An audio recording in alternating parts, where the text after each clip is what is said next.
It is an annual event to honor heroes in our local medical community. Tomorrow night, it's a night for heroes to benefit UF Health. Kent is the MC for the event. He's now here with a look at one family's brush with death and the doctors who saved a life. Kent? Yeah, you know, there are countless numbers of people who can credit more than the doctors, the entire staff at UF Health Jacksonville, those dedicated men and women making it possible to still have their loved ones with them today. Now, the family you're about to meet is going to be featured during a night for heroes soaring to save lives, and they're just one example of how these medical professionals are making a difference.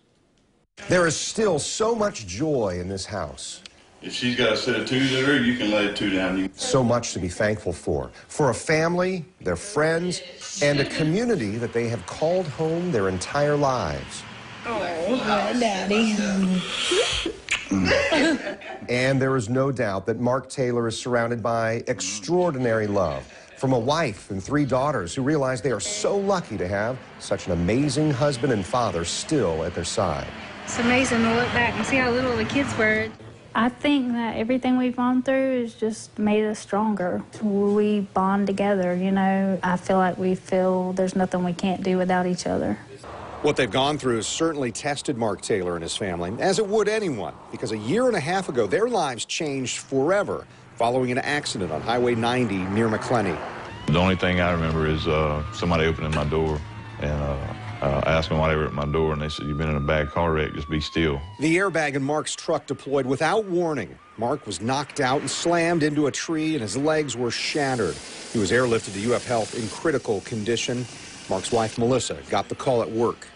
They just kept saying they had to get him in the operating room to get started on his legs, his legs, his legs. Every time somebody comes in, I think that with the skill set we have here, the approach is we're going to do everything we can with everything we have to save not only life but limb.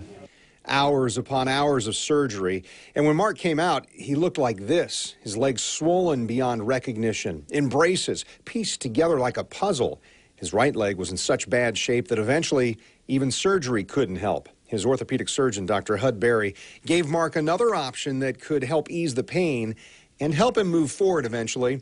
Mark and his family agreed that amputation gave him the best chance to recover. How can I get the patient back into their life as soon as possible? He's going to have a much better quality of life. As you can imagine, there have been many difficult days, many struggles in and out of the hospital, painful rehab, but Mark has fought through each one. There have also been many milestones. Mark vowed to walk out of UF Health without any help, and he did. And one even more meaningful milestone, Mark told his caregivers he absolutely had to be walking on his own by senior night at his daughter Macy's high school. For her, in front of his family and friends, he did it. Despite those achievements and others, a year and a half after the accident, many challenges remain. He's still adapting to his prosthetic. Slowly but surely, he is moving forward.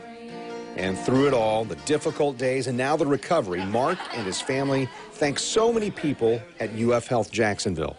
Thank everybody at UF Health from the bottom of my heart. And, you know, I thank them that they took care of him and that he survived everything, that because it could have very easily gone the other way.